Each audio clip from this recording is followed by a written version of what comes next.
Gente, boa noite. Obrigado mais uma vez. Esse é o segundo debate aí que a Frente Ampla Tricolor organiza.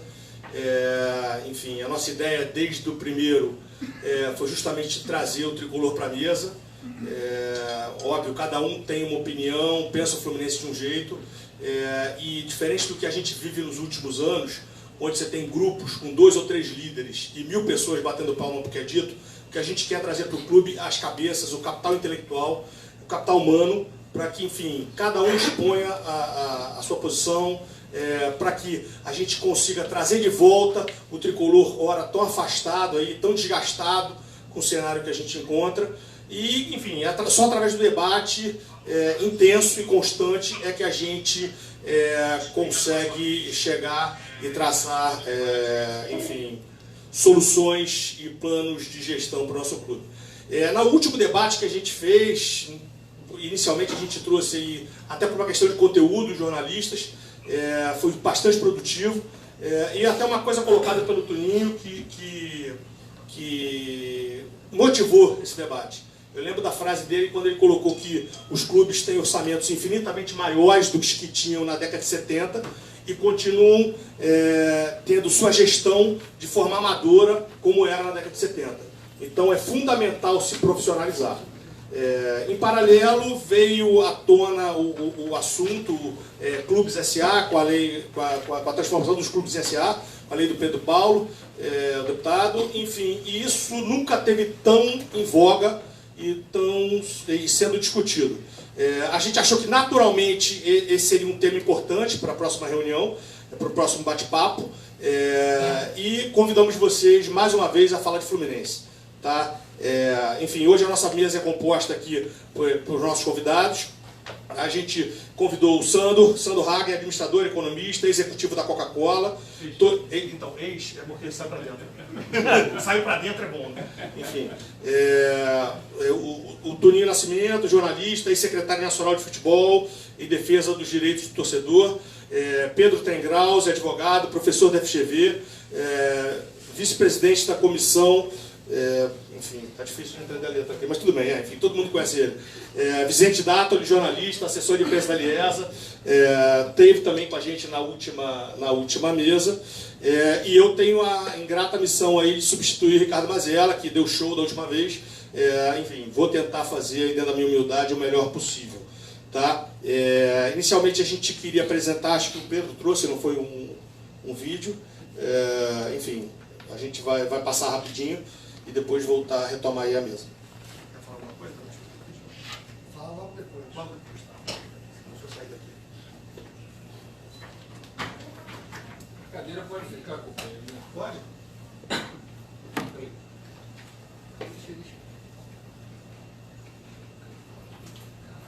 Tem que ver a altura, de repente a cadeira fica. Vai apagar essas luzes, né? Sim. Pode ser a cadeira para o companheiro que fica na frente. Antônio, senta em frente à sua para poder funcionar. Oi? Talvez uma luz de fundo já para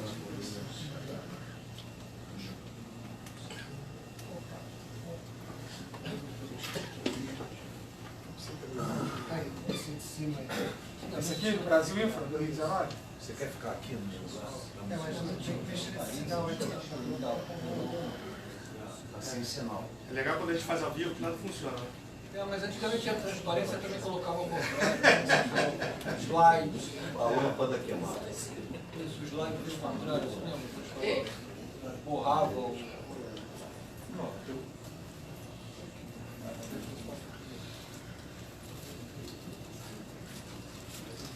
Cadê o poder informático aí?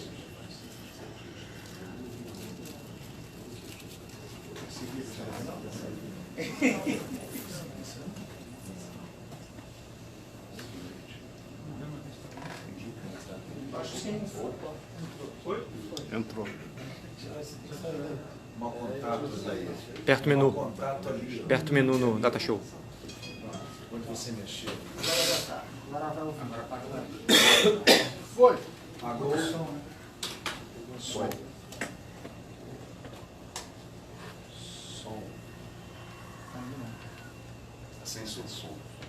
computador não está. Para o vídeo.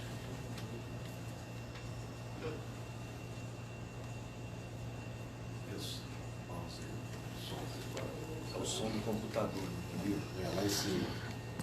Cadê? Luz ou não enxerga? Bota a luz aqui. É, aqui. Não, tá diminuindo. Tá no máximo. Tá no máximo. Eu sou um Não, computador. é o som do computador ali, ó. Aí não. É, liga a luz. Sai do vídeo. Então, Na barra aqui embaixo. Tá ligado. Tá ligado. Tá. aí que é. Mas tá ligado. Sim, mas ele deve estar Sim, mas mais deixa eu som ver ligado. Tem só. que ver onde Tá está a barra dele. Clica ali no som. Deixa eu ver. Ele tava funcionando, não tava? Clica ali no som. Ele deve estar com a barra. Não, 100%. Tá. 100%. Passa sem som, Passa sem som. Não, já vou embora.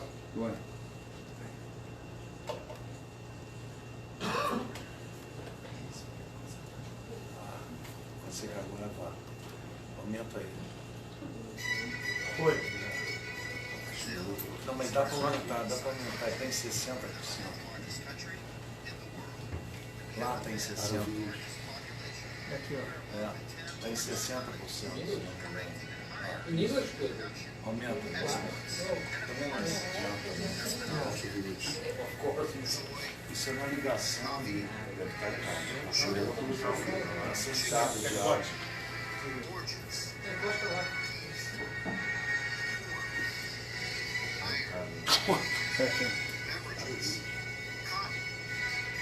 That sums up Brazil, with opportunities for everywhere. In the free economic zone of Manaus, in the oil and gas industry, Xerém, fruit production, in the São Francisco Valley, in the production of iron ore in Pará, which continues to grow significantly, in the large grain crop of the Central West region, or the enormous potential of our energy matrix. Não adianta, tem que passar o som para lá, um cabo How errado. can we connect all the different countries into one? How can the country Então, advance bom, você vai sair o som dele aqui. Você tem que parar o vídeo. Esse som tem que ter um cabo, talvez eles tenham nesse transportation networks in the world, promising growth potential Esse é o vídeo do for years.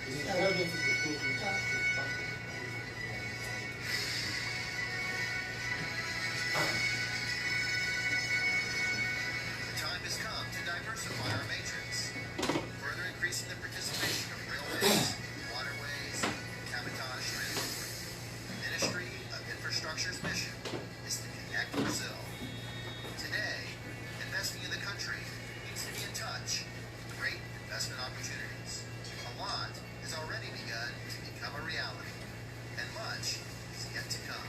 Our project agenda for the coming years includes all means of transport. In the railways, the strategy is to connect the growing production of the countryside to the main ports of Brazil. Our roadway sector also keeps growing, and this growth is accompanied by investment possibilities. Each Brazilian port, thousands of opportunities arrive every day. And soon, there will be a lot more to come. As for airports, the new concessions made the sector take off and gain even more prominence. Expectation for the next steps is skyrocketing. We are ready to move forward alongside the world's great investors. In the coming years, from north to south, we will see a great transformation in transport and infrastructure. Be a part of it. Ministry of Infrastructure. Our mission is to connect the country by river, roads, air, and sea. Bom, boa noite. Para quem se pergunta o motivo que eu trouxe um vídeo do Ministério da Infraestrutura para mostrar para vocês, é porque se o Brasil é um país do futebol e o Brasil quer buscar investimentos lá fora, o futebol talvez devesse estar aqui num vídeo como esse. Nós tivemos um investimento em infraestrutura muito grande nas arenas da Copa do Mundo, tivemos aí aeroportos quase todos integrados na agenda da Copa do Mundo, mas o futebol não é tratado como empresa em momento nenhum, porque não é como negócio, como indústria. Né? E nós temos hoje uma perspectiva na discussão desse projeto que vem sendo debatido na Câmara, diferente das anteriores. Dessa vez, existe um grupo de deputados que quer pensar no que o futebol deve ser para o Brasil e não no que o Brasil deve ser para o futebol. A gente tem aí nos últimos 20 anos um exemplo atrás do outro de discussão de legislação para atender aos interesses dos dirigentes. Só eles participam dessa discussão, só os clubes participam dessa discussão. É só o doente se automedicando. A cada ano que passa, a cada discussão que se tem, nós temos as mesmas figuras participando dos debates. Então, talvez seja a hora de ampliar um pouco o horizonte, olhar para o futebol como indústria e dizer exatamente como deve ser, ao invés de perguntar para quem hoje é responsável pela falência do futebol brasileiro, como ele acha que deveria ser, que é o que veio acontecendo nos últimos anos todos. Eu queria começar a nossa conversa aqui trazendo alguns dados que ilustram bem o que eu gostaria de dizer. Em primeiro lugar, nos 10 principais mercados do futebol mundial, os 10, só o Brasil não tem clube empresa. Só no Brasil o clube não é empresa. A primeira divisão dos 10 principais mercados do mundo, vamos lá. Primeiro é a Premier League. Aliás, é interessante, né? Primeiro, Premier League. Segundo, La Liga.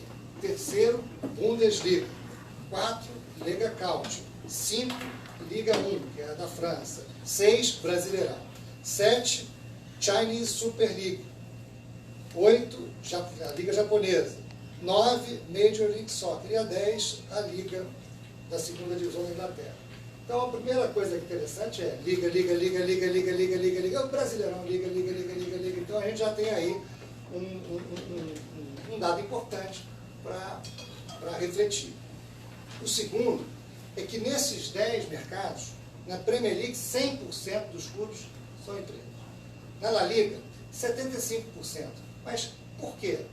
Porque a Espanha obrigou os clubes a virarem empresa, a não ser quem tinha um resultado operacional que deixou de fora Atlético de Madrid, Real Madrid e Barcelona, que pagam impostos, como se fossem empresas, e que têm como requisito, até legal, que o presidente dê uma fiança bancária de 15% da receita anual do patrimônio dele, para garantir a gestão dele. Aliás, quer garantia de gestão melhor do que colocar o seu patrimônio em risco?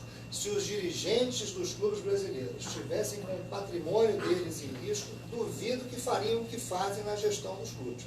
Então a Espanha resolveu essa questão sobre quem não quis se transformar em empresa de uma forma muito simples. Muito bem, deixa seu patrimônio aqui da mesma maneira que o empresário deixa nos outros.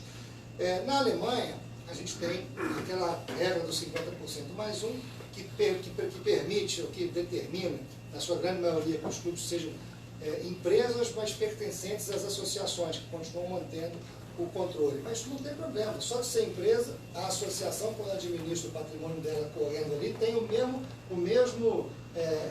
mesma preocupação do empresário, está correndo risco, o patrimônio está em risco lá. Na Itália, 100% dos clubes são empresas. Na França, 100%, a França Lei determinou que acima de um certo faturamento tinha que ser empresa, ponto. O Brasileirão, 0%, nenhum. Série A não tem nenhum, nada, ninguém é empresa. Na China, China comunista, 100% empresa. Até na China comunista, 100% dos clubes são empresas. No Japão, 100%, nos Estados Unidos, 100%, e na segunda divisão da Inglaterra, 100%. Aí, nós temos aquela discussão sobre o investimento. De onde vem esse investimento? Pois bem, hoje a gente vive uma globalização do investimento no futebol. Os chineses já têm participação em 12 clubes de primeira divisão das 5 principais ligas europeias. 1/3 do investimento nos clubes europeus é de americano e 20% de chineses. Os americanos têm 40% do capital dos clubes ingleses e 34% dos italianos, e mais da metade dos clubes da Inglaterra pertencem a investidores estrangeiros. O Manchester City é um exemplo interessante para a gente falar aqui. Ele hoje tem um clube em Nova York, além do Manchester, na Inglaterra. Tem o Girona, né? Tem um na China, tem um no Japão, tem um na Austrália, tem um em Singapura, tem um no Oriente Médio, comprou agora um no Uruguai. Se o Brasil é o maior exportador de jogadores do mundo, né, o país do futebol, não tem ninguém investindo aqui, aí alguém fala, Red Bull. Red Bull tem uma outra lógica, porque ele tem a lógica do patrocínio, de aparecer com a marca, não é a lógica do investidor, como a gente fala, puro sangue. Né? Então, tanto que o Red Bull começou a empresa no Brasil e agora virou associação, porque ele entrou na vaga do Bragantino, comprando todos os títulos de sócio proprietário lá do Bragantino. Então a gente está vendo essa globalização do investimento do futebol acontecer. O Brasil não recebe nenhum investimento, pior, brasileiros que querem investir no futebol, como é o caso do Ronaldo, que comprou o Valladolid na Espanha. É o caso do Hugo Garcia, que comprou o Loletano em Portugal. É o caso do Flávio Augusto, que comprou o Orlando City nos Estados Unidos. A gente exporta investidores, não atrai nenhum investimento. A globalização de mão única, que só enfraquece o futebol brasileiro. Será que a gente está fazendo tudo certo aqui? Então, será que só o Brasil está fazendo tudo certo e o mundo inteiro está errado? E aí, nós temos uma discussão que tem que passar pelo papel do futebol na economia do país. O brasileiro, hoje, faz um esforço grande para reformas importantes do país. A reforma da Previdência, foi um caso emblemático, e não dá mais para continuar pagando a conta da ineficiência sistêmica do futebol. O futebol brasileiro custa muito caro para o Brasil. Primeiro, caro porque o que era uma atividade lúdica, associativa, sem fins lucrativos, se transformou num negócio. Os clubes todos da Série A, eles são negócio. E como negócio, tinha que pagar imposto como qualquer outro negócio. Todo mundo aqui, se pudesse escolher, não pagava imposto. Aliás, se imposto fosse bom, se chamaria voluntário, não se chamaria imposto. Então, não dá mais para aceitar que a sociedade abra mão do imposto que este negócio, que movimenta bilhões, tem que pagar. Porque o imposto é o que tem que ser para todo mundo. Segundo, nós temos um custo grande nos refinanciamentos sucessivos que o Brasil vem oferecendo para esses clubes, muito porque, aliás... Agora, Pedro, muito do que você está falando, a gente vai ter as perguntas... não me disseram, se deixar eu falo a noite inteira. Então, acho que importante... Cara, o conteúdo... Não, o conteúdo que você colocou foi perfeito, mas acho que, de repente... Muito mais. Vai chegar até o momento de novo. Então tá bom, o que você quer que eu faça agora? Fui passar o microfone. Obrigado. Não, desculpa, mas... Obrigado, agradecer ao Pedro, cara, conteúdo sensacional aí. Na verdade, eu queria agradecer também o Panorama Tricolor e o Observatório Tricolor, que estão aqui transmitindo ao vivo. A presença aí de vários conselheiros, beneméritos, enfim, empresários, jornalistas, enfim, vocês só enriquecem enfim, esse debate. Desculpa, né? Porque na verdade, cara, a gente tem uma sequência aqui para seguir. Acho que a primeira pergunta e fundamental é essa: por que o Fluminense deve se tornar uma SA? Né? Enfim, esse é o mote principal do debate. Enfim, eu vou começar, enfim, da direita para a esquerda aí. Vicente, por que você acha que o Fluminense deve virar uma SA? Boa noite. Como você prometeu que vai passar de novo para o Pedro daqui a pouco, eu vou responder a tua pergunta colocando mais algumas perguntas disso daí. Do porquê transformar em SA. É apenas para que venham investidores ou é para permitir que, se transformando numa SA, a gente consiga, por exemplo, pagar os 700 milhões que são devidos, uma grande parte deles ao governo, ou coisa parecida. E aí, em cima de uma coisa que o Pedro falou, essa questão do sócio. Os nossos clubes de futebol, em sua grande maioria, para não dizer totalidade, surgiram como entidades associativas. Aí eu, como sócio proprietário do Fluminense, qual vai ser a vantagem que eu terei, ou desvantagem, se virar uma SA? A gente sabe de alguns clubes que não têm a pujança dos clubes de futebol, mas que são clubes sociais, que por conta de dívidas acabaram se vendendo para empresas imobiliárias, trocando terrenos para pagamento e tudo mais, e o sócio acabou ficando distante. Eu quero que me falem como é que o sócio não vai se sentir passado para trás, e eu estou sendo bastante cruel nessa frase, se virar um SA. Isso é até um ponto importante que faz parte dessa pergunta. Faz parte dessa pergunta exatamente como é que ficaria o patrimônio físico das Laranjeiras. Né? Enfim, Xerém, Laranjeiras, CT Carlos Castilho, como é que isso ficaria com a transformação de clube empresa? Essa é uma das perguntas. E também os jogadores de base, né, que fazem parte do ativo do Fluminense. Toninho. Eu só queria rapidamente colocar algumas coisas aqui. Me assusta um pouco a correria da Câmara dos Deputados em relação a esse projeto. É um fato inédito, julga que FURI e CBF estão contra os projetos, os dois têm a mesma posição. Então me assusta um pouco a correria, eu acho que a preocupação é o Botafogo. Quando eu ajudei a fazer o Profut lá atrás como secretário de futebol do Ministério do Esporte, eu pegava uma régua e falava, o nosso problema é o Botafogo. Então tinha um percentual que estava do faturamento em cima do Profut, teria que pagar o governo, e a gente ia vendo assim, ó, o Botafogo não vai conseguir pagar isso, o Botafogo não vai conseguir pagar isso. Então me assusta um pouco a correria que eu estou achando em Brasília.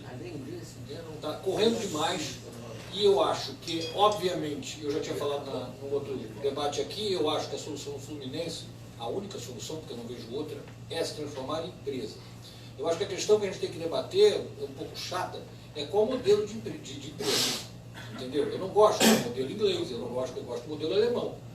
E aí a tua pergunta entra nesse 50+1. Quer dizer, o controle continuou. O Pedro citou um montão de exemplo legal, eu posso citar um montão de exemplo horroroso. Belenense em Portugal, Milan, né? Ou seja, clubes que foram comprados, o Milan Berlusconi vendeu o Milan para um investidor chinês, que não tinha dinheiro, pegou empréstimo com uma empresa americana que compra a empresa falida. E hoje ela é dona do Milan. O Milan está lá atrás na tabela. Tem exemplos ruins também, óbvio, vira empresa. Uma vez debate da Câmara, só contar uma história para vocês aqui, o Rodrigo Maia estava para deputado, fez a pergunta, porque na Câmara o deputado faz a pergunta, porque é filmado e vai embora, você responde para ninguém. Então era o seguinte, por que não virar empresa? Não sei o que. Eu falei, deputado, imagina o seguinte, eu sou contra o projeto. Ike Batista, no auge da fama dele, né? O rei do Rio, compra o Botafogo. Normal, não é? Seria normal isso, naquela época. O Ike fale, o que acontece com o Botafogo? Se for empresa, fale. Então, eu tenho um certo cuidado, quer dizer, eu acho que o SA é o caminho, principalmente o Fluminense, não tem outra forma do Fluminense sobreviver. Só acho que o modelo tem que ser um pouco menos correria. Está me assustando um pouco a correria em Brasília. Eu perguntei até ao Pedro antes, porque uma das coisas que se falava é que, como tem a reforma da Previdência, na reforma da Previdência, na nova lei da Previdência, não sei como é que chama, nenhum refinanciamento pode ser mais de 60 meses, é isso? Então, por que está correndo? Para que essa anistia aos clubes possa ser maior do que esses 60 meses. Então, por isso está correndo, para tentar aprovar isso antes da segunda votação do coisa. Então, eu acho que SA é o caminho, já falei isso na vez passada, não foi? Só estou preocupado com a forma que vai ser essa SA, esse clube empresa, tá? Eu estou extremamente preocupado. Vai ser uma forma que, os investidores estrangeiros, tenho dúvida desses tais investidores estrangeiros. A gente estava citando quem é? Uruguai, que maravilha, Uruguai, não sei o que. O Uruguai é a maior lavagem de dinheiro que tem no futebol. Todo mundo sabe disso. A Inglaterra foi usada há muito tempo a Premier League para lavar dinheiro do fim da União Soviética, não foi? Abramovich, não sei o que, onde eles pegavam o dinheiro e jogavam. Então, eu tenho um certo receio aqui, não sou contra não, juro por Deus, mas tenho um certo receio da forma que vai ser feita. E corrida me preocupa mais ainda do jeito que está sendo feito. Muito preocupado por essa forma só. Obrigado, Toninho. Vou passar vou continuar aqui com a sequência de perguntas. Inclusive, eu queria falar com o Rodrigo, se puder já passar e pegar as perguntas do público. Enfim, quem tiver perguntas a fazer, coloca nome, enfim, a pergunta e no momento propício eu vou ler. Desculpa, eu respeito totalmente. Você sabe que você é quase uma enciclopédia tricolor. Tamo junto. Eu puxo o saco para dizer, anota aí. Mas espera a sua vez. É simpático. Sandro, cara, vou perguntar para você o seguinte: na verdade existem dois projetos em andamento, né, o do deputado Otávio Leite e o deputado Pedro Paulo. Qual a diferença que existe entre eles? e que se você acha que de repente a fusão entre ambos seria o melhor caminho. E uma questão também fundamental, hoje os clubes pagam 5% de imposto. Em tese, uma empresa, isso aí aumentaria sensivelmente. Queria saber a tua opinião disso. Enfim, pode discorrer. Boa noite a todos. Bom, a primeira pergunta, eu confesso, né, que eu também tenho muito mais perguntas a fazer do que resposta, né? Então, realmente, eu não li os dois, né, documentos enormes aí para ver a diferença entre um e outro. Acho que o Pedro pode depois fazer um resumo para isso. Mas uma coisa que eu tenho certeza, eu não tenho certeza da questão, enfim, do futebol empresa, né, e de quais são esses temas que a gente tem que, pelo menos, aprofundar neles para ter um pouco mais de segurança. Mas uma coisa que eu tenho certeza é que o modelo associativo ele não funciona. Essa é a única coisa que eu tenho certeza. Então, quando você olha para trás todas as informações que a gente tem, os dados, etc., depois da era, enfim, da Unimed, a gente não teve nenhuma performance decente depois disso aí. Nada, zero. Se você pegar o histórico pós-Unimed, as nossas conquistas foram muito reduzidas, né? E isso, para mim, tem a ver com o modelo associativo. Associativo. Então, a gente tem que seguir em frente. E um tema também que eu queria depois debater com todos, né, é qual é o risco, né, de você ter um 51% com o clube social e etc., e 49% com investidores, né, que você acabe sendo sugado pelo modelo associativo dentro, enfim, do modelo empresa. Né? Então, eu acho que esse é um tema que a gente tem que ir aprofundando sobre essas questões. Né? Porque senão a gente vai ter que ter 51% dos investidores e deixar 49% com o clube. Né? Então, tem uma negociação importante aí para essas questões que tem que ser trabalhadas. E o impacto, né, é claro e evidente, né, desse modelo associativo são os constantes prejuízos que a gente teve nos últimos 4 anos. Né? A gente só teve, tirando venda de jogador, que também é ativo, né, você só teve déficit desde 2015 até basicamente 2018, 2019. Né? E além desses déficits, você hoje tem uma dívida, enfim, quase bilionária. Você tem 750 milhões na UGE. São 300 milhões. 1 bilhão. 300 milhões de curto prazo, né, e você tem aí uns 460 de longo. Né? Então, ou seja, a situação do Fluminense ela é muito crítica. Né? Para mim, a gente tem que sair desse modelo de associação. Eu acho que a solução vai ser algum modelo, enfim, de SA, né, à luz desses temas que a gente está discutindo, para a gente conseguir seguir em frente. Porque senão a gente não vai conseguir investimento para nada e muito menos para conseguir aliviar a dívida. Agora, voltando à questão de dívidas, né, existe aí ainda um debate sobre, né, tanto o refis quanto restituição de dívida à luz do projeto. Né? Acho que depois você pode também abordar isso com um pouco mais de profundidade. E existem correntes diferentes. Né? Uma vai ter um outro refis para abonar e, de alguma forma, ajudar os clubes mais uma vez, depois de uma ajuda de 3, 4, 5 anos atrás. Né? Isso é justo, não é justo em termos de fisco, etc, etc. Então, acho que esse é um debate também que a sociedade vai estar, de alguma forma, pressionando em relação a essas questões tributárias. Então, seria importante ver isso. O segundo tema que eu tinha visto também é a questão do imposto. Né? Então, em tese, você tem, a princípio, pelo que eu entendi ali, um imposto condicionado que eles estão tentando propor. Isso significa que se você, de alguma forma, montar uma gestão profissional e com boa governança, em tese, você teria ali, de volta, em vez de 27,5% de imposto, você poderia ter os médios de 5% que você tinha anteriormente. Porém, pelo que eu entendi, por um período de 5 anos. O que também dificulta outras coisas, porque depois de 5 anos você vai ter de novo 27 mil para perpetuidade. Né? O que provavelmente te deixa em desvantagem competitiva com os outros que estão em associação, que fizeram associação bem feitas, né, e que tem um critério de custo de 5.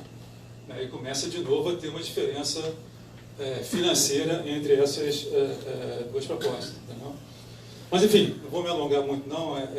Esse era um pouco o tema que eu queria aprofundar para vocês em relação ao diagnóstico, em relação a algumas dúvidas que eu tenho sobre, né, que tipo de modelo a gente vai trabalhar. E uma outra questão que eu tenho também, desculpa, tem uma série de questões, é a questão dos ativos também. Né, como é que ficam os ativos? Né, se a gente consegue, de alguma forma, dividir entre o clube social, né, vamos chamar de Fluminense Futebol Clube, e o Fluminense Futebol SA, né, onde a gente conseguisse deixar claro que os ativos da SA são todos ativos de futebol, né, e os ativos de um clube social e esporte olímpico seriam aqueles ativos do lado de lá. Né, e se esses spin-offs eles fazem sentido fazer, ou que tipo de implicação ele tem para acontecer. Porque em termos de gestão você facilita muito. Né, você de alguma forma isola ali a parte do clube social, né, esporte olímpicos focado naquilo ali, né, eles tendo provavelmente 49% de ações, né, da outra empresa, FluSA, e o FluSA focado 100% em futebol, daí tentando trazer, enfim, as conquistas que a gente tanto almeja. Então, isso é um pouco corrida ali, desculpe o tempo que eu também para falar. Obrigado, Sandro. Na verdade, acho importante exatamente a questão que você colocou, né? Mesmo que a gente monte hoje uma estrutura de governança e de controle que nos possibilite essa questão dos 5%, os outros clubes já arrumados vão ter a mesma estrutura e vão continuar, a gente vai continuar vivendo a disparidade que a gente vive hoje, né? Hoje, enfim, o Fluminense é a 14ª folha salarial, mesmo tendo faturamento de 250 milhões. Então, enfim, agora eu queria passar de novo a palavra para o Pedro, porque eu fui profundamente indelicado cortando a sua palavra. Queria ouvir de você, enfim, o que você acha disso, essa questão tributária também, qual a sua opinião, enfim, e eu vi que você anotou várias coisas aí que são importantes serem colocadas. Bom, eu vivo disso, eu só faço isso, eu só estudo isso. Isso aqui não é o meu tempo livre, não é a minha hora vaga. Então, eu sou profissional desse assunto.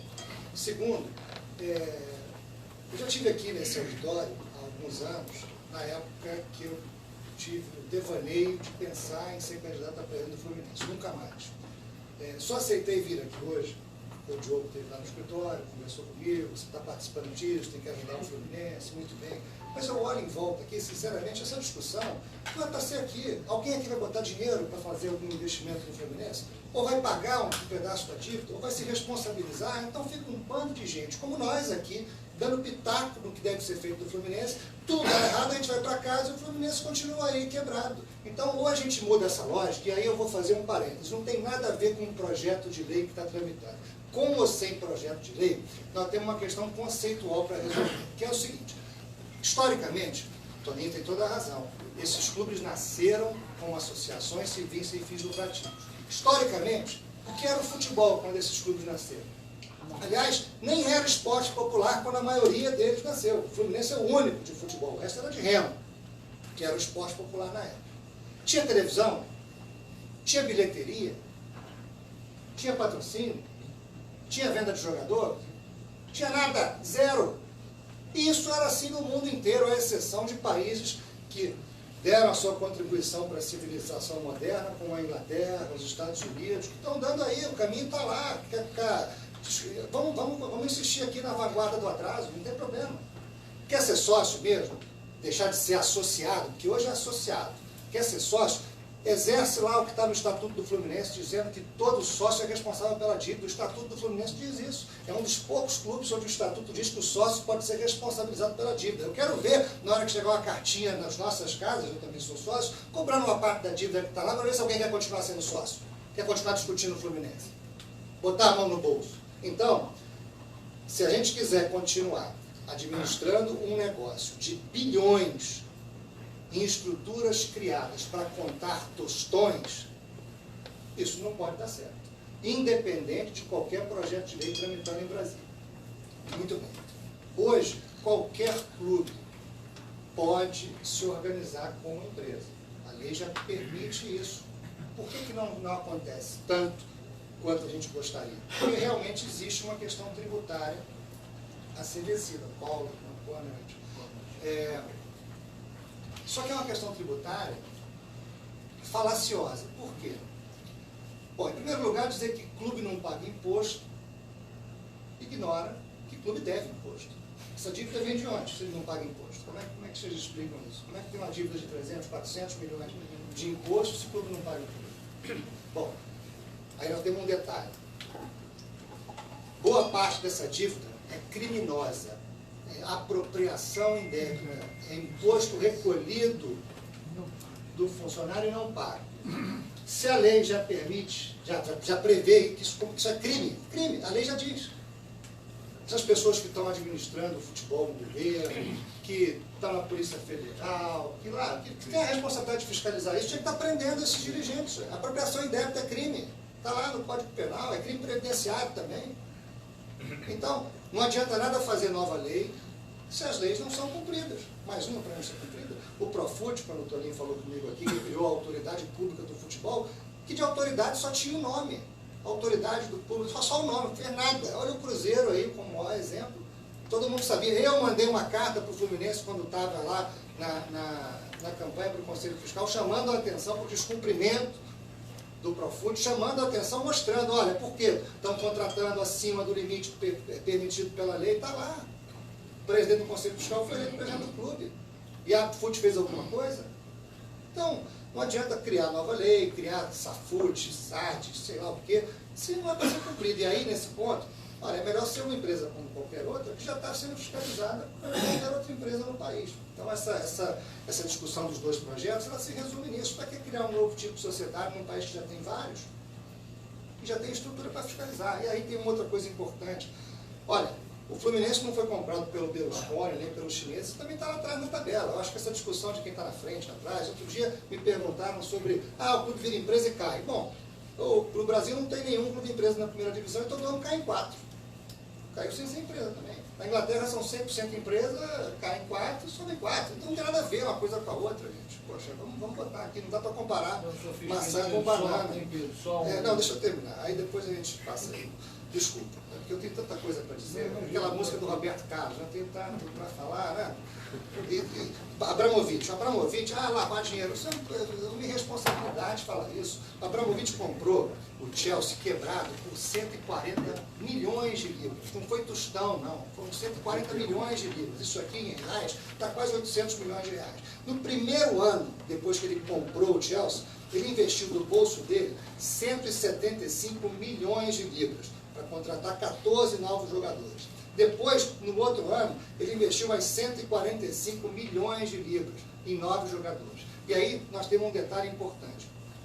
O Chelsea é dele. Se ele quiser vender, ele vai vender agora para outra pessoa que queira comprar. O que ele comprou por 140 milhões de libras, hoje vale 3 bilhões. O dinheiro dele foi um bom investimento que ele fez. Aqui hoje, na discussão do Botafogo, Toninho, uma das grandes dificuldades que a gente tem com os investidores é explicar que ele não está comprando coisa nenhuma. Ele está comprando o jeito de usar por 30 anos e depois vai embora, com uma mão na frente e outra atrás. Usou 30 anos, se não teve lucro operacional, não ganhou nada. Ele não está vendendo depois como o Berlusconi comprou o Milan, ganhou todos os títulos que podia ganhar, ganhou a Champions League várias vezes, ganhou o Campeonato Italiano várias vezes e depois vendeu. É assim, tudo era dele, ele vendeu. Vai ser assim com o Ronaldo, pagou 30 milhões no Valladolid, vai jogar, vai melhorar, então vai vender por 70, por 100, por 150. Aqui os clubes querem dizer, não pode levar minha marca, não pode fazer isso. E aí vem com aquela história, mas e se quebrar? Olha, a marca é valiosa, se quebrar, como é que funciona quando uma empresa quebra? Existe um concurso de credores para cobrar as dívidas que essa empresa tem. E esse concurso de credores, então, faz um leilão de tudo que a empresa tem. A marca é valiosa, alguém vai comprar e vai tocar o negócio depois. Acabou, não vai parar, não vai acabar. Isso não vira pó. Agora, o que vira pó é esse tratamento que a gente tem até hoje de achar que um conselho como o que a gente tem nos clubes hoje tem condições de deliberar sobre um negócio que movimenta bilhões. A chance zero. Chance zero. Não dá mais para ficar se enganando com isso, não. Tem uma coisa interessante do Abramovich, quando ele comprou lá o Chelsea, ele deu uma entrevista na BBC. E aí perguntaram, mas você vai lavar dinheiro, fazer dinheiro, não sei o que. Ele, olha, isso aqui não é para fazer dinheiro, não. eu tenho outras maneiras menos arriscadas de fazer dinheiro, não é essa. Essa aqui é para eu me divertir e ganhar troféus. Então, quer dizer, quando o cara também é muito rico, tem gente que compra uma Ferrari, que compra um iate, que compra um avião, e tem gente que compra um grupo de futebol. E, sinceramente, tomara que em algum momento, algum desses queira comprar clubes de futebol aqui no Brasil. Vê se não tem lá na Inglaterra as pessoas indo para o estádio com a foto do Abramovich torcendo pelo Chelsea. Vai lá que tem. Vai lá que tem. Então eu acho que a gente tem que ter essa perspectiva de que o mundo mudou. O que não era um negócio, hoje é um negócio de bilhões. E ou a gente tem a grandeza de olhar para isso. E, de certa maneira, sabe qual é a grande dificuldade dos clubes brasileiros terem investidores? É porque o sujeito quer investimento para ele continuar administrando. O dirigente de clube ele sai batendo na porta de investidores achando que o cara vai botar dinheiro e ele vai continuar administrando. Isso foi o que aconteceu com o Nations Bank no Vasco, com a ISL no Flamengo, com a Parmalat no Palmeiras. De certa maneira, com a Unimed no Fluminense. E isso vai levar para onde? Então, eu acho que a gente, se quiser tratar desse assunto do Fluminense, aliás, tanto quanto o Mário e o Tenório, que disputaram a eleição, quando a gente conversou, eu falei, olha, eu estou à disposição para emitir nota fiscal para o Fluminense, assim como estou à disposição para emitir nota fiscal para qualquer clube, para qualquer investidor. Eu sou profissional dessa área, eu não vou mais trabalhar... poxa, quer falar de profissionalismo sendo amador? Isso é um paradoxo danado, então não dá. Agora, se a gente quiser fazer no Fluminense algo semelhante ao que o Botafogo está tentando fazer, que é justamente separar completamente o futebol profissional da estrutura associativa e tentar buscar investidores que se responsabilizem 100% pela gestão, é o primeiro grande clube brasileiro que está disposto a abrir mão 100% da gestão do futebol. Eu acho que nós temos um caminho para fazer no Fluminense, reunindo as pessoas que tenham condições de botar dinheiro, não é só botar ideia, vai pagar essa conta. Quem não tiver como botar dinheiro, vai comprar ingresso, comprar camisa, assinar pacote pay-per-view, vai torcer, mas não vem dar pitaco aqui. Porque se você não tem ali na reta o seu patrimônio, a sua lógica é completamente diferente. Quando o sujeito administra a empresa dele, e o patrimônio dele está em jogo, ele tem muito mais cuidado. O incentivo à boa gestão é muito maior. Não dá para a gente discutir como a gente discute hoje as questões dos clubes que movimentam esse caminhão do dinheiro, da maneira como se discutia há 100 anos atrás. Isso aí realmente não dá. Obrigado, Pedro, mais uma vez. Enfim, a parte de perguntas já passou, Rodrigo? Está circulando ainda. Tá. Na verdade, eu, cara, agradeço, fundamental, suas colocações perfeitas. A única coisa que, se você me permite discordar, é que eu concordo plenamente essa necessidade de separação do torcedor para o investidor. O investidor quer lucro, dependente de paixão. Mas o debate aqui é importante, até porque essa transição de um conselho amador para um conselho profissional, hoje passa pela mão do conselho amador. Entendeu? Então, por isso, desse debate, eu entendo o que você colocou como negócio, pode parecer perda de tempo, mas como futuro para o Fluminense, isso é fundamental. Né? Enfim, vocês podem me passar a relação de perguntas já? Todo mundo anotou ou não? Está perguntando, depois vem o então me dá as primeiras folhas aí e continua passando. Não. Isso foi um bilhete de amor que o Antônio mandou para mim.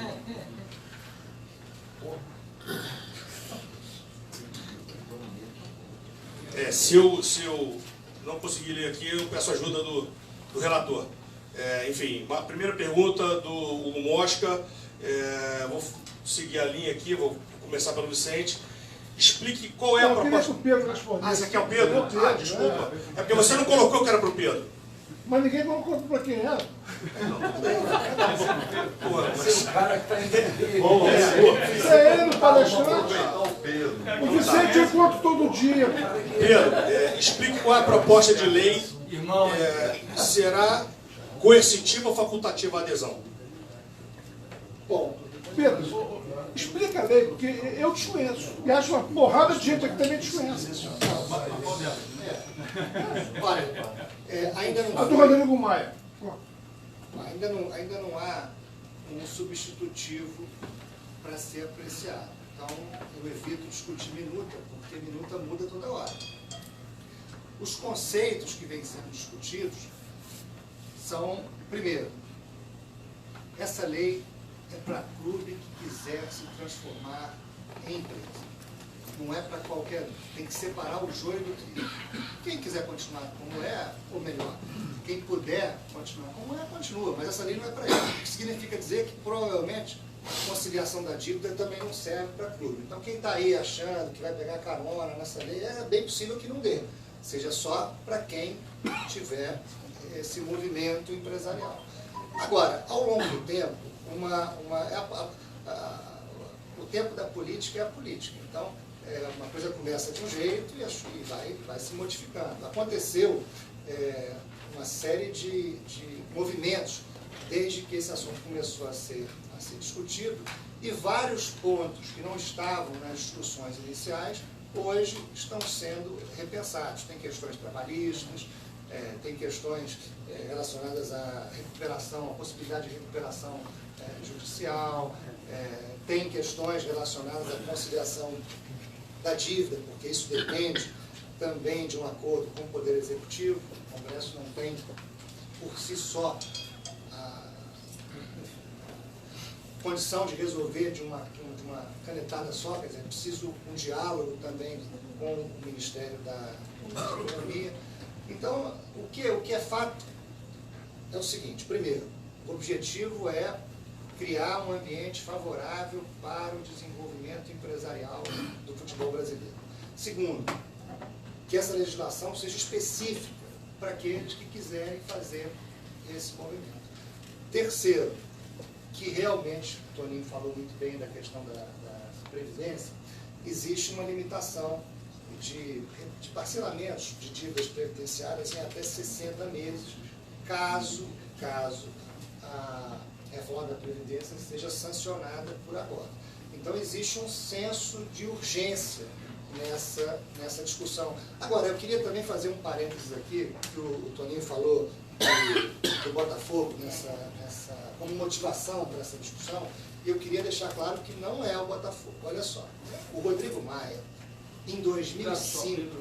Em 2005... A primeira porrada só para levar assim. A minha opinião é que está tudo sendo feito em cima do Botafogo, e eu acho isso bom. Não é, a sua opinião é diversa da minha, só isso para não parecer que... A sua opinião é diferente da minha. A minha é que o Botafogo é o grande legitimóvel desse assunto, é só isso que eu falei. E acho ótima a ideia, só isso, só para ficar distinto a opinião. E só para esclarecer, em 2005, para quem já acompanha essas discussões há mais tempo, o Rodrigo Maia, líder do PFL, fez uma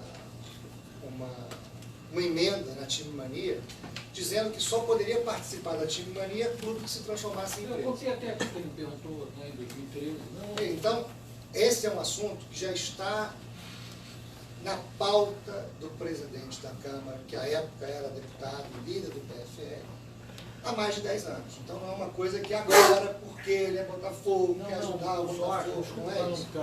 Com o processo o Bebeto do Moreira Salles, com esse projeto agora de separar, ele ficou o Botafogo sem arcabouço jurídico porque o Moreira Salles está fazendo, tá?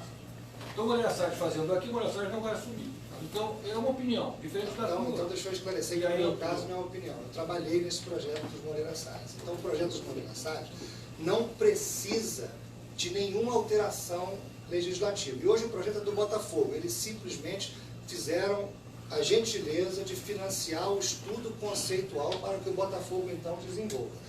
E, inclusive, é bom que se diga, não esperava nenhuma alteração na legislação. Aquele projeto fica de pé sem nenhuma alteração na legislação atual, que, de certa maneira, com essa discussão, acaba gerando uma certa insegurança para investidores que já vinham discutindo naquele cenário, porque não se sabe como ficará daqui para frente, caso haja uma mudança na legislação atual. Então, por incrível que pareça, essa discussão ainda está causando uma certa insegurança ao projeto original, que foi desenhado com base na legislação que está vigente hoje, que não tem nenhuma necessidade de alterar nada para que ele fique de pé. Na verdade, aquele projeto só precisa de dinheiro para ficar de pé, e o dinheiro está lá desenhado como é que entra, como é que sai, que é algo que o Fluminense poderia fazer. Agora, sabe qual é a diferença? Por que o Fluminense não pode fazer o que o Botafogo está tentando fazer? Porque eu duvido que hoje a atual diretoria do Fluminense tivesse a grandeza de reconhecer que não tem capacidade de fazer gestão do futebol profissional e dar 100% para o investidor. Olha só, vem aqui, investidor, você tem 100% da gestão, está aqui, é seu, com segurança jurídica para isso. E também não dá para fazer mais um daqueles contratos que assume o próximo presidente, o sujeito rasga, e aí o credor vai lá para o fim da fila da dívida para receber, que é o que acontece hoje, né? Esse é um outro problema na questão da empresa que você estava perguntando inicialmente. Por que é que vale a pena pensar numa estrutura empresarial para um clube de futebol hoje que precisa ter projeto de médio e longo prazo? Porque na estrutura associativa não há segurança jurídica para nenhum projeto de médio e longo prazo. Então como é que a gente vai tratar de um passivo de 300, 400, 500, 700 milhões se não for com um projeto de longo prazo? E quem é que vai investir em algo que não tem segurança nenhuma? Que entra o próximo presidente, rasga o contrato e você vai para o fim da fila da dívida. Então, realmente, nesse modelo atual, a gente não tem nem condições jurídicas, não existe instrumento jurídico. Se você quiser botar dinheiro num clube de futebol associativo hoje, o único contrato que você pode fazer é um contrato de mútuo, que é um empréstimo. Que você não tem garantia nenhuma que vai receber, não tem nem condições de investir. Então, realmente, a gente não tem a menor condição de defender que um clube que movimentam os clubes de primeira divisão hoje, continuem sendo administrados com a estrutura atual. Pedro, me ajuda agora aqui. Só sendo didático, mais ou menos, o Pedro me ajuda aqui, que ele conhece mais do que eu. Havia um projeto do deputado Otávio Leite, que até me ajudou muito no Profut. E aí o Pedro Paulo, teve outro projeto, né, do Pedro Paulo, que altera algumas coisas. Por exemplo, transformando em empresa inicialmente, como é que é? Lei da falência, não é isso? Recuperação judicial. O clube que virasse empresa, Fluminense, virou empresa, ele entraria imediatamente, era uma vantagem de virar empresa. Para você virar empresa, não era obrigatório, mas acabava sendo. Você imediatamente decretava a sua falência. Então você tinha um prazo para tentar organizar isso tudo. Isso, pelo visto, caiu. Outra coisa que está no projeto, eu acho que caiu também por causa dos clubes. Quem ganhasse mais de 26 mil ou 45, 26 mil, não é isso, Pedro? Do hipersuficiente, né? Do hipersuficiente. O que é hipersuficiente? Eu tenho diploma. Então, se me contratarem hoje em dia, podem me contratar por mais de 26 mil, eu sou pessoa jurídica, tá? Eu não tenho carteira assinada, eu não preciso ter. O que seria? Os clubes poderiam, alegando este item, ter contratos com jogadores acima de 26 mil, não precisava ser carteira assinada, você facilitava a contratação de jogadores. Tá? Isso tem um problema jurídico, que é o Mário Bittencourt, inclusive, que eu soube que está cuidando um pouco disso, tem problema. Então seriam feitas uma série de vantagens para forçar os clubes, de alguma forma, entre aspas, forçar a virarem pessoas jurídicas, a virarem SA. Tá? Esse é o projeto do deputado Pedro Paulo, que a CBF é contra em uma série de coisas, em função do projeto dela também. Então essa é a grande questão aí, tá? Que é o projeto do deputado Pedro Paulo. Esse é o pulo do gato, me parece, para forçar os clubes a se transformarem em empresas. Você pegava e jogava essa negociação de novo para frente. Quando eu trabalhei no Profut, para me defender um pouco do que foi o Profut, teve coisas já, a APFut não é do meu tempo, eu saí antes, que era a ideia de que os clubes, para não ter outra negociação de dívida, os clubes seriam punidos ao não pagarem o Profut, tá? Punidos com rebaixamento, inclusive. Isso a CBF, acho que está com o ministro Luiz Fux, inclusive, informação sobre isso, foi contra e a coisa não andou. Basicamente é isso, né, Pedro? É mais ou menos isso. Tá? Grosso modo, só para explicar os dois projetos. É só um tema aqui que eu acho que eu entendo que é relevante, porque as mudanças estruturais elas vão ser grandes, né, para você sair de uma parcela associativa para uma empresa. Então, é bem provável que entre diversos desafios, você tem um desafio também, enfim, de quais são as mudanças necessárias no estatuto para que a gente consiga, né, avançar em relação, né, a essas questões de clube-empresa. Então, muito provavelmente, a gente vai ter um outro desafio bem grande em relação a como a gente estrutura essa questão e como isso fica legalmente fixado dentro dessa potencial operação de fazer um spin-off, de fazer uma empresa para fora. À luz né, de que, né, o Conselho é um conselho político, né, então vão ter aí uma série de dificuldades movendo para frente para as pessoas que querem manter, né, esse malfadado modelo associativo. Olha, você tem toda a razão. De onde nasceu o modelo que nós temos hoje? Essa história de 300 conselheiros, 150 eleitos. Alguém já parou para pensar por que todos os clubes têm o mesmo modelo? Porque a lei dizia que tinha que ser assim. Do antigo CND. Do Decreto-Lei 3.199, de 41, Decreto-Lei do Getúlio Vargas, do Estado Novo, um regime autoritário, inspirado no regime de Mussolini, um decreto que falava em eugenia da raça, proibia mulheres de jogar futebol, um decreto que até hoje deixa suas marcas na estrutura que nós temos. Então, se a lei que dizia, que diz, que organizou as coisas como são, não dá para esperar que esse modelo se reinvente. É preciso que a lei diga e não se engane. Pode não ser agora, pode não ser ano que vem, pode não ser daqui a 5 anos, mas em algum momento o Congresso Nacional vai dizer tem que ser empresa e ponto, não tem opção. Não tem opção. Olha só, a lei já diz, quer montar um banco? Tem que ser SA. Você não vai montar um banco na esquina, limitado. Não, por quê? Porque é do interesse público, da economia popular, a proteção da economia popular, é isso. Então, em algum momento, a lei vai dizer, quer continuar clube de futebol, primeira divisão, tem que ser SA. É simples assim. A lei serve para isso, aliás, para dizer como é que a sociedade tem que se organizar. Imagina se a lei fosse perguntar para cada cidadão como é que ele quer se organizar. Não ia ter nunca consenso de nada. Imagina se a lei fosse perguntar para o cidadão quanto é que ele quer pagar de imposto. Não vai pagar nada. Então, em algum momento, a gente vai conseguir se libertar desse vício que o Congresso Nacional hoje vem cultivando, de querer ouvir os diretamente responsáveis pelos problemas como se eles tivessem a solução para os problemas que eles mesmos criaram.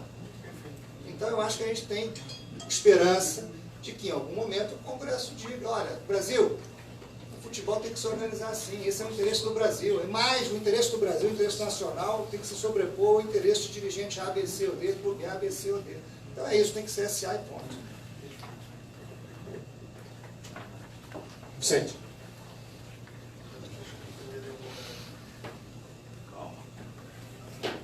Ô Pedro, vamos voltar aqui, ainda há pouco você falou, você foi cruel, inclusive, já que a gente está aqui para falar de Fluminense, você foi muito cruel quando falou a questão do Conselho Deliberativo. Não vou falar de outros clubes, vou falar de Fluminense. Hoje, nem quem é conselheiro do clube, temos vários aqui, tem qualquer tipo de segurança com relação ao que possa acontecer com o Fluminense. E como você mesmo disse, no momento de devaneio, você pensou em ser presidente do clube, ideia que, segundo você disse agora, abandonou, não quer mais saber disso. Exatamente. Então, eu quero emitir nota fiscal. Tudo bem. Sou advogado, eu vou emitir nota fiscal. Essa reunião é de graça, o próximo já tem nota fiscal. E aí você, depois, logo a seguir, você entrou numa questão que reproduz bem o que é a incoerência dessa brincadeira chamada Brasil. Você ainda há pouco falou que nós temos várias leis que não são cumpridas. No entanto, veja só, a lei que determina que sejam 300 conselheiros ou coisa parecida é cumprida. Então, como é que você, Pedro, estou usando você, porque você já disse que quis ser presidente. Digamos que você estivesse em campanha para ser presidente, daqui a... O Fluminense não dá nem para saber quanto tempo é, que um era para ter ficado 3 anos, cismou que tinha que sair, enfim, é complicado. Como é que você, nesse clima de insegurança, e eu volto a dizer, estamos falando de Fluminense, como é que você, conhecido no exterior, etc., vai chegar para alguém, para um investidor, um Berlusconi da vida, que resolveu mudar de vermelho e preto para vermelho, verde e branco, são as cores da Itália, vai dizer para ele, investe comigo que agora... Como é que você vai conseguir isso diante de tanta insegurança que começa dentro do teu quintal e você não sabe... E veja bem, o Fluminense, o Conselho do Fluminense é um microcosmo da política nacional. Você também não sabe se daqui a 5 anos os caras que vão estar lá vão querer também continuar com essa brincadeira. Eu vou aproveitar, enfim, como eu vou devolver o microfone para você, enfim, claramente você tem um conteúdo a discorrer, vou fazer uma contração de várias perguntas numa só. Enfim, a gente nomeia, eu acho que, enfim, tem a do Frederico Esperança, José Cândido, Gabriel, Marcelo, enfim, respondendo ele, queria que você discorresse também, por favor, sobre a ideia da criação do fundo garantidor, né, enfim, para garantir... Isso caiu? Hoje é para falar disso, Ok, você vai gostar. Beleza. Enfim... Incluir e colocar também sobre a questão do tamanho da dívida. O Fluminense hoje tem uma dívida impagável. Se foi colocado aqui nas perguntas, enfim, se isso, se SA seria uma questão viável, ou se você acha que num curto espaço de tempo, se não houver um choque de gestão, acho que essa pergunta é óbvia, né? A gente estaria num cenário aí de RJ, tá? São muitas, né? São muitas, eu tentei juntar todas. Então, Assim, primeira porque sua. claramente não vai dar tempo de responder todas, então enfim. Primeira sua. Vocês vão lembrar, espero, que na campanha de 2016, eu falava que a ideia era mudar o modelo de negócio completamente. Eu dizia que o torcedor ia escalar o time, ia escolher o técnico, ia ter um aplicativo no celular e cada clique R$1. Quer que o jogador seja substituído no intervalo? clica, R$1, substitui. É um dinheirão de bronca. Não tem força. Então, Estava lá. pois é, eu acho que a minha perspectiva naquela época já era de que este modelo de negócio que nós temos aproxima o Fluminense muito mais enfim, do fundo do poço do que da polpa, né? Da proa. Então, eu já tinha naquela época uma visão disruptiva em relação ao que deveria ser feito no Fluminense. Na época também, vocês vão lembrar, eu fiz um estudo nos últimos 15 anos das finanças do Fluminense, apresentei lá nas Laranjeiras, fazia as reuniões lá, e naquela época a gente já identificou que a única unidade de negócio rentável do Fluminense era a Xerém, e era a que menos recebia investimento. Então, é um contrassenso. Se o lugar que mais dá dinheiro é o que você menos investe, até hoje, não sei se acabaram, faltava 3 milhões, 4 milhões para acabar lá o treinamento. Tomara que tenham acabado, porque eu vou te falar, é um negócio tão surreal que o lugar onde você bota fogo, o upside com venda de atleta era similar ao do Fluminense. Por quê? Porque como ele não tem, você tem um potencial de crescimento só comparado com o que o Fluminense já tem, que já viabiliza o negócio. Então você imagina, a mina de ouro que ele tem na mão e a gente não cuida. Até a chuva de tênis na época. Não, olha só, o Fluminense, eu vou mandar para vocês. Durante a campanha, eu levei lá o dono da Taurus para conhecer o stand de tiro. Aí, minha ideia era o seguinte, eu já estava visualizando essa onda, enfim, que hoje tem porte de arma, disso, daquilo. Naquela época a gente já tinha indícios para isso. E a gente fez o seguinte acordo: olha, você vai investir 10, 15, 20 milhões, era uma coisa dessa linha, você vai fazer um grande stand de tiro para a família, né? Vir atirar na Zona Sul no fim de semana, com entrada, estacionamento independente lá em cima, grande restaurante, então, e você toca isso aí. O Fluminense tem lá os royalties, você resolve aquele mofo, quem já foi lá sabe do que eu estou falando, é insalubre, e fica com aquilo. Aí, poxa, passou a eleição e tal, eu continuei, ele gostou da ideia. Mas ele comprou a ideia. Ele comprou. Aí chegou lá, primeiro o Fluminense nunca apresentou o projeto arquitetônico do lugar e tal. Aí segunda, depois eu fui perguntar para quem foi, não vou nem falar o nome, mas nem lembro também. O cara que é responsável, e aí, você teve lá, ele queria lucro. Ele queria fazer aqui o stand da Taurus, ia descaracterizar o stand do Fluminense, mas descaracterizar o quê? Ninguém vai lá. Um horror. Sabe? Então é essa visão do sujeito que está lá numa administração, no espaço dele, né? E aí vai perder. Dá vontade de falar para ele assim, sabe qual é a lógica?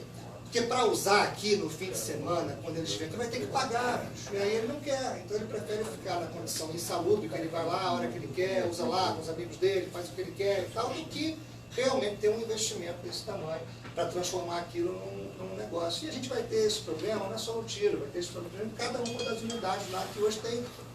O Fluminense tem vários donos, né? Você vai nos feudos, fica dono, o cara fala, bota o amigo, faz aquilo, aquilo outro. Pois é. A sauna, uma vez eu andando lá, uma senhora bêbada me pegou, aliás, eu não ia fazer campanha no clube, eu nunca frequentei o clube, não frequentei estádio de futebol, então eles ficavam insistindo, tem que ir, isso é um sacrifício enorme, porque não é o mesmo, não é a minha. Então, eu não vou mudar só para isso. Eu estou lá, sou candidato a presidente, não sou candidato a treinador, não sou candidato a zelador, não sou candidato a nada disso. Aí a senhora bêbada veio, porque tem que mudar a sauna, tem que não sei o quê, ele me quer pegar, assim, tortura. Aí eu virei para ela, eu virei para ela, não, a senhora pode ficar tranquila que está resolvido. Não, porque eu vou fechar a sauna, acabou a sauna, não tem mais sauna. Não tem mais sauna, vai para o teu condomínio, vai para outro lugar. Ou então é o seguinte, vai ter sauna e vai custar, vem cá, as pessoas pagam R$500 por mês para ir para a Bodytech e não pagam 120, 150, 160 reais por mês de mensalidade do Fluminense. Tem uma coisa errada. Qual é o público que a gente está atendendo? Então,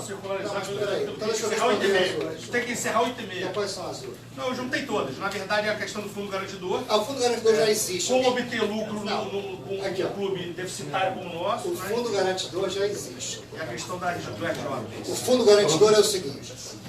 A teoria do fundo garantidor é: você pega um pedaço das receitas de todo mundo e cria um fundo garantidor para garantir a solvência do sistema. Isso é proporcional com a arrecadação de cada clube? Claro. Mas o que eu quero dizer é que isso já existe.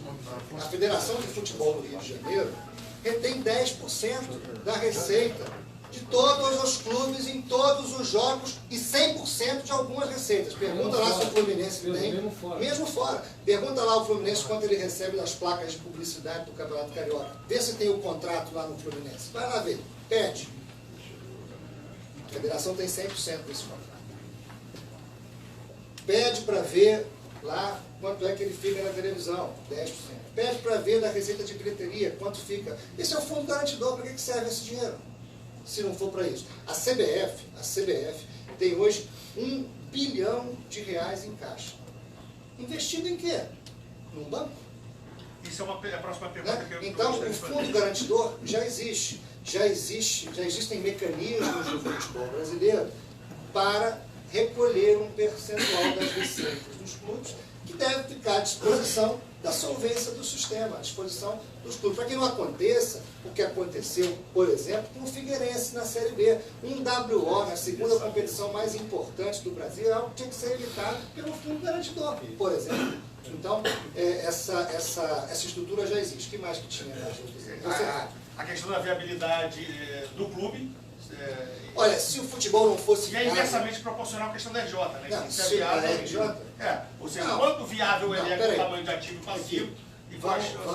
Vamos tratar com simplicidade. Qualquer empresa não pode pedir recuperação judicial? Pode. Então, o clube que for empresa, não pode. Então, não tem muito o que discutir. Empresa é empresa.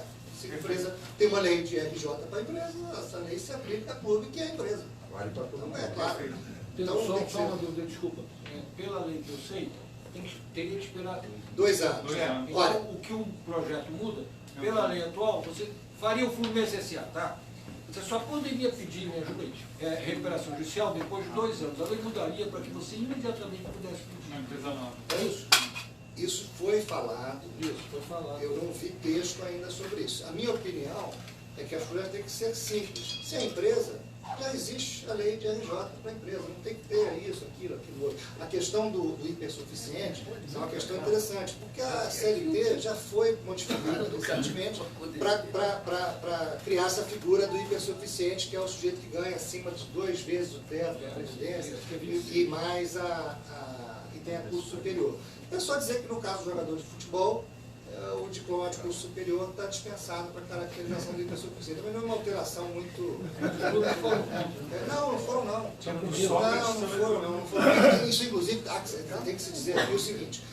a participação do Mário Bittencourt tem sido decisiva com propostas muito boas. Ele entende muito dessa área trabalhista, tem participado, e as propostas que o deputado está considerando, a grande maioria nessa área trabalhista, passaram pelo Mário. Então, esse ponto tem que ser dito aqui, porque realmente está sendo colocado lá da maneira como ele vem defendendo. Agora, você me pergunta, bom, não seria melhor, talvez, tratar de forma separada de cada um desses assuntos? Eu acho que sim. A questão societária é um assunto, a questão trabalhista é outro assunto, a questão da conciliação da dívida é outro assunto. Talvez vários projetos de lei diferentes tivessem um resultado melhor, porque se poderia aprofundar mais a discussão em cada um desses temas.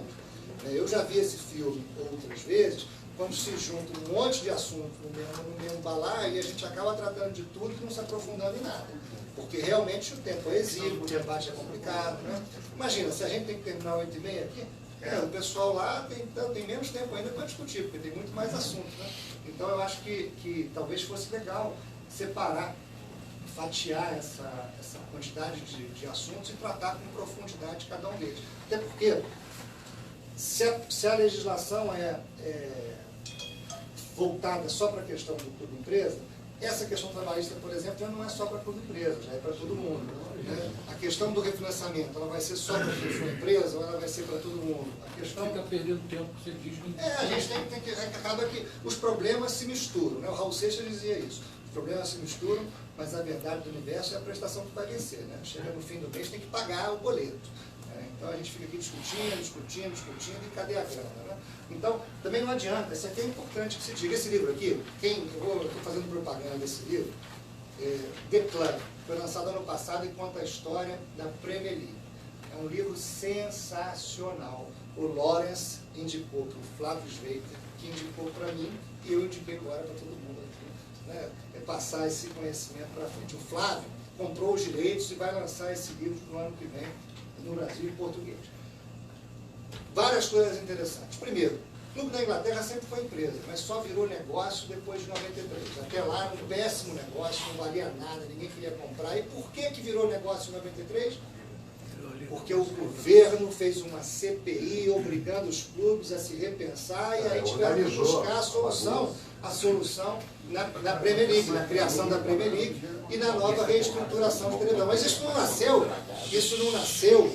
eu posso dar esse exemplo aqui, porque isso não nasceu de um movimento natural, isso nasceu de um desastre do estádio em Hillsborough, que gerou uma CPI no parlamento inglês, que gerou o relatório Taylor Report, que disse que os estádios não podiam ser mais usados se não fossem remodelados completamente. Eles não tinham dinheiro para fazer isso, tinham que arrumar e acabaram fazendo isso. Então, novamente, aí a mão do Estado foi importante para induzir, para direcionar. Então, nós aqui podemos esperar do Estado brasileiro essa mão, braço forte, mão amiga, para direcionar o futebol brasileiro nesse caminho da profissionalização, sem ficar mais ouvindo esse pessoal que quer se automedicar. A automedicação é um horror, e a gente tem tido, ano após ano, dirigentes se automedicando. Ele querendo dizer a solução para o problema, que na verdade é um problema do Brasil, não é um problema só do clube. Muitas vezes causado por ele mesmo. Qual era a última aí? Acho que já falou de todas. Tudo? Acho que sim, englobou tudo, né? Poxa. Não, na realidade é a questão da viabilidade do clube, né? Quanto viável ele é. Mas imagina o seguinte, se o negócio fosse ruim, ninguém sobrevivia com essa gestão desastrosa. Quer dizer, se a gente consegue sobreviver com um desastre atrás do outro, é porque o negócio é muito bom, e é muito bom. O potencial é enorme. Olha aqui, como é que alguém explica que a Lei Pelé, o parágrafo 2º do artigo 42 da Lei Pelé, primeiro diga que os clubes são obrigados a dar de graça aquilo que ele poderia vender, que os clubes na Europa ganham quase R$1 bilhão por ano, que são os highlights, os melhores momentos. Os melhores momentos valem dinheiro no mundo inteiro, mesmo no Brasil. Que qualquer emissora que não pagou para aquilo tem direito, por causa desse artigo, de colocar lá na programação dela 3 minutos. Mas sem qualquer evento. Pois é, um horror. Não é só no futebol. É um horror. Por isso que teve que pôr, porque é da legislação da comunicação. É um horror, tem que tirar, não dá, não tem essa de, não, Milton Neves, o momento do futebol, ele tem patrocinadores, ele recebe dinheiro, e aí ele passa lá os melhores momentos sem pagar nada para ninguém. Ué, por quê?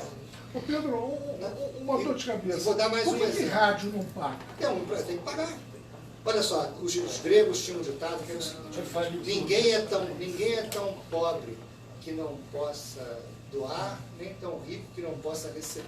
Isso vale também. Nem que seja um pagamento simbólico, qualquer que seja, ele não tem o patrocínio lá, ele não paga o radialista, o repórter de campo, ou melhor, ainda que ele não pague. Mas que ele não pague porque o clube quer que ele esteja lá transmitindo o jogo.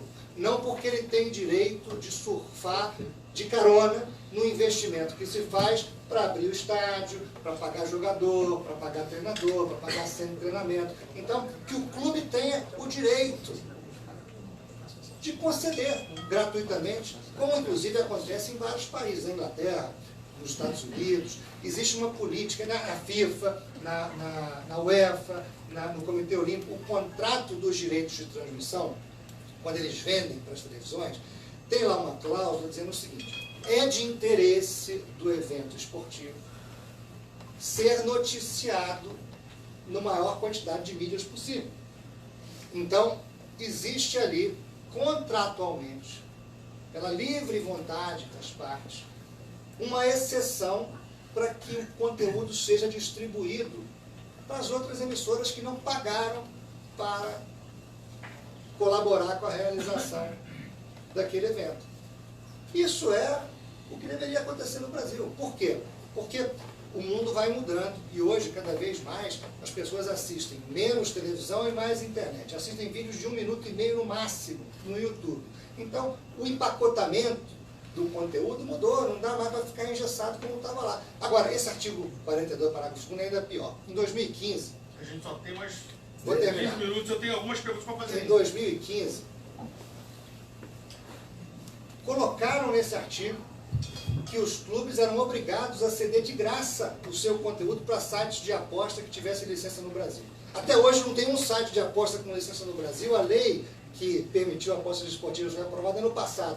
Então, os clubes eles dormem no ponto de tal maneira, com direitos importantes, com receitas relevantes, que em 2015 já tinham previsto que para as apostas o clube tinha que dar de graça o seu conteúdo. Quer dizer, se fosse uma empresa, se o investidor estivesse ali tocando o clube, você acha que isso passava em algum lugar? Não, nunca. Então é isso. Nunca. Maravilha. Uma pergunta rápida, enfim, para os quatro. Com a grande maioria dos clubes se tornando empresa, vocês acham que se aproxima o fim da CBF?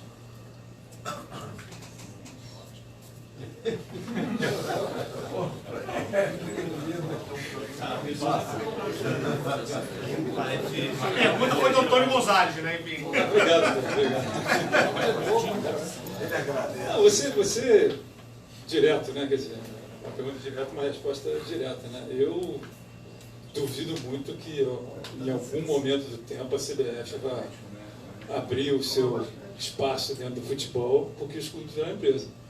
Entendeu? Provavelmente ele pode até mudar uma coisa ou outra ali, mas eu duvido muito que ele, agora eu estou de empresa, estou saindo, tchau, vou cuidar da minha vida. Eu acho praticamente impossível, minha opinião, mas enfim. É melhor dar a volta e deixar por último. Questão estratégica. Não vai sobrar, Porra, questão estratégica. Eu vou acompanhar o relator, como o Samba falou. Sinceramente, acho que não. Até porque basta mudar o viés do negócio. Tá, vocês querem brincar de ser empresa? Eu continuo aqui, vou fazer jogo com o Senegal às 9 horas da manhã em Singapura e vou continuar faturando e vou aumentar meu cofrinho de 1 bilhão em caixa, segundo o Pedro, para 2, 3 e daqui a pouco, quando alguém ficar desesperado lá, vai correr para cá de novo. Eu discordo frontalmente dos dois. Eu acho que esse projeto é o maior tiro contra a CBF da história, por isso que a CBF está contra, porque necessariamente esses CEOs das empresas vão se reunir e vão dizer, vem cá, vale a pena ter a CBF? Para que serve a CBF? A CBF serve hoje para emprestar dinheiro para os clubes. O Pedro falou bem aqui sobre a questão do Mussolini e da Carta de Lavoro. A CBF é a construção do mesmo coisa. É o quê? É aqui em cima, vai dividindo, vai fazendo, é a mesma coisa. Então, o maior tiro contra a CBF é esse projeto. Se virar, os CEOs dos 20 clubes vão sentar e vão chegar à conclusão seguinte: CBF cuida de seleção. Campeonato Brasileiro, campeonatos, nós cuidamos. E mais legal ainda, eu acho que também é um tiro nas federações. É o que acontece no basquete. Não, vai acontecer a Liga de Basquete, é a mesma coisa, né? Eu acho que é o seguinte, mais, vamos chegar e vamos dizer o seguinte: vem cá, meu time não vai jogar contra o Bangu. Não vai. Eu vou pôr um time juvenil para jogar, eu não vou pôr meu Arrascaeta que custa não sei o quê. Eu não Fluminense tem um jogador que eu posso citar.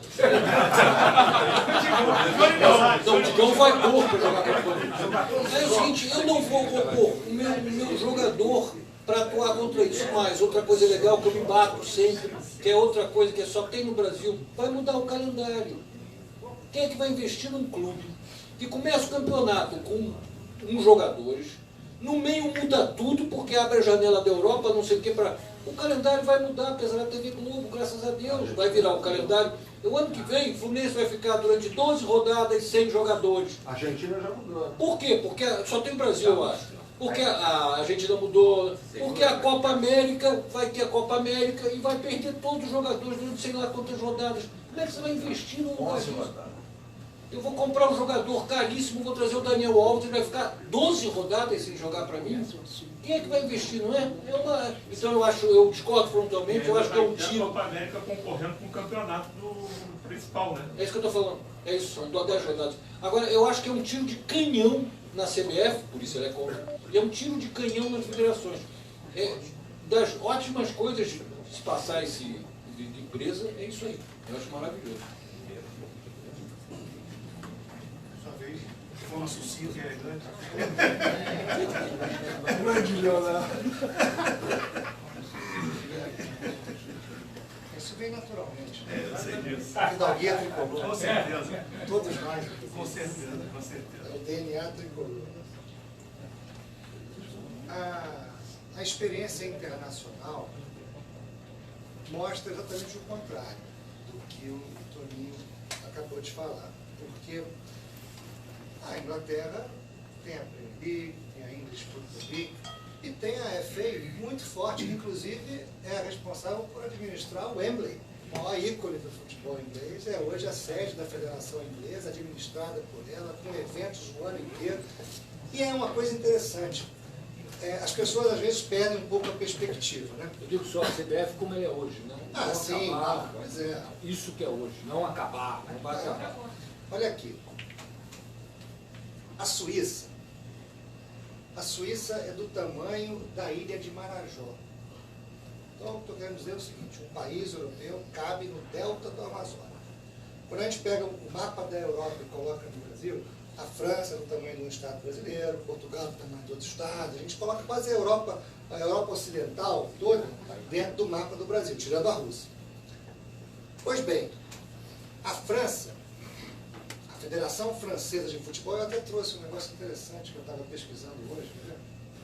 Aliás, eu estou pesquisando muito esses temas, vocês já perceberam, né? Então eu acabo querendo falar. Olha aqui.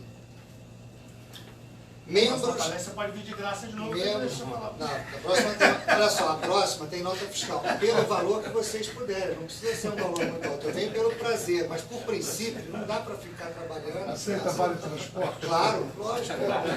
Passar o Mariola? Não. Aqui. Mas é como eu fazia na campanha. Vocês lembram quando eu terminava a campanha e falava que a máquina de cartão de crédito aqui, a campanha custa dinheiro, você tem que ajudar a pagar. A gente arrecadou mais de 100 mil reais só com essa historinha aí. Ó, vamos lá, o Diogo falou, você não pode fazer isso. A gente pediu o Antônio ficar na porta com a máquina de cartão de crédito. Mas era isso mesmo, eu estou aqui porque vamos fazer isso aqui junto, ou eu vou ficar pagando essa conta de campanha aqui. Não, vou pagar todo mundo aqui. E deu certo.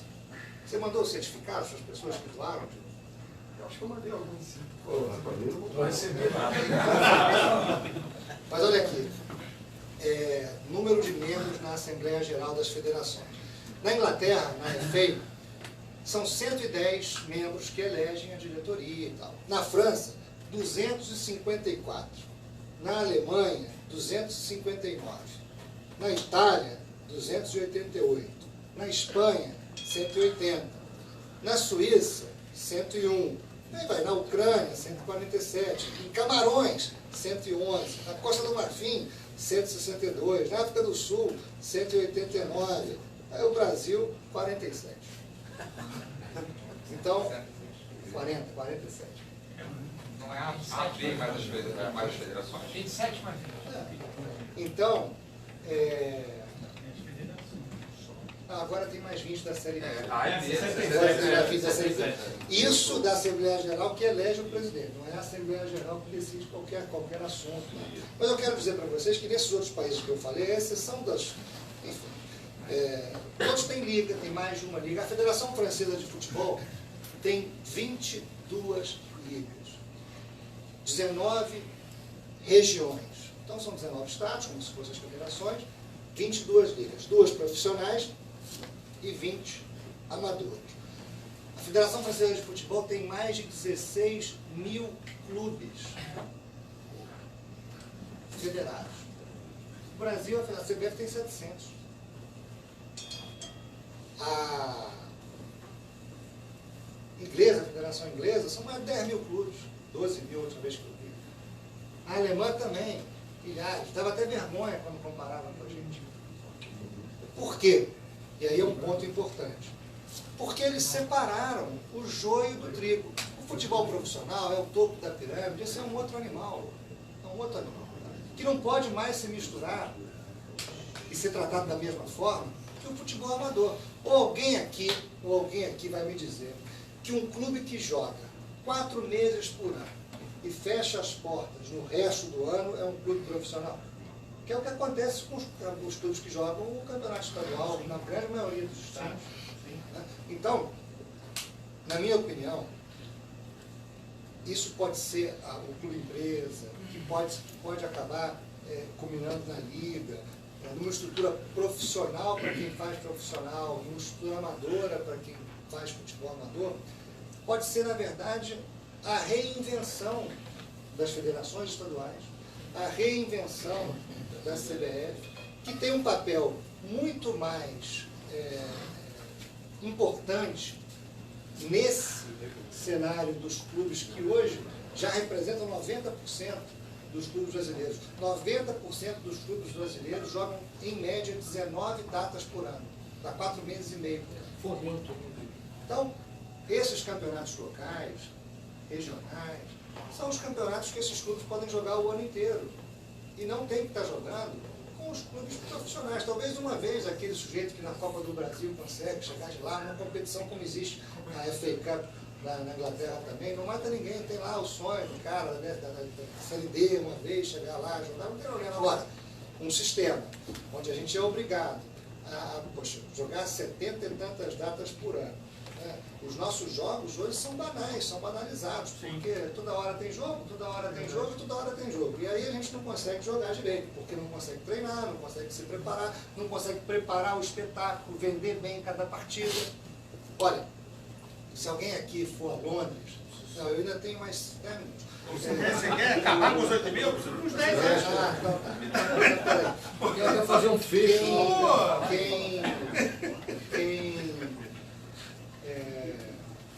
Quem for a Londres agora, por esses dias, pode reparar numa campanha no aeroporto que é do órgão de turismo, de promoção de turismo da Inglaterra, que está usando o futebol, a Premier League. Venha assistir ao vivo aquilo que o mundo inteiro assiste pela televisão.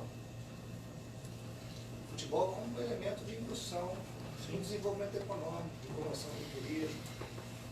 Esse é o tipo de discussão que a gente tem que ter para os clubes do topo da pirâmide, que é completamente diferente das discussões que a gente tem que ter para a base do futebol. E talvez, ao separar o joio do trigo, a gente consiga finalmente dar à base a atenção que ela não vem recebendo ao longo do tempo, porque o dia tem só 24 horas e a gente acaba concentrando a discussão dos problemas dos maiores clubes. Agora, tem uma coisa interessante. Amanhã tem um seminário na Federação Paulista de Futebol. A gente vai lançar uma cartilha de orientação de captação de recursos para clubes. Existem vantagens para que os clubes sejam associações civis sem fins lucrativos. Quais são elas?